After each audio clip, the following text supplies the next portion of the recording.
नमस्कार। आसंतु आज बुझिबा झीर विवाह केउ मासरे कले शुभ हुए। माघ मासरे कन्या विवाह कले धन्य धन्य पूर्ण हुए। माघी धनवती कन्या। फाल्गुन मासरे यदि आपण विवाह करिवे झीर पतिर लंबा आयु हुए। फाल्गुनी सौभाग्य भवेत। बैशाख एवं ज्येष्ठ मासरे जदि आपण विवाह करिवे तेबे स्वामीर स्त्री प्रति भल पाइबा अत्यंत बढ़ी था।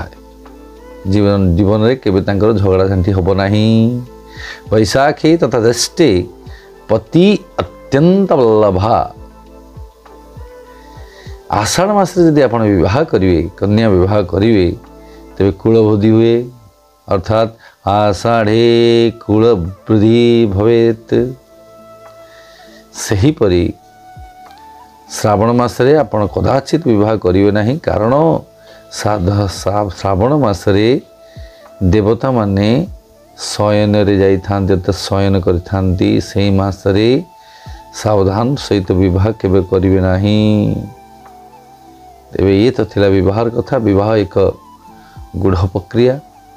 विवाह को आपणकर नूतन जीवन आरंभ हुए। विवाह हेले विवाह को सत् पात्र रे करंतु। एति सहित सत् पात्र रे करिवे एवं सत् जागारे करिया पे चेष्टा करंतु। ओम शांति शांति शांति सर्वारिष्ट सुशांतिर्भवतु।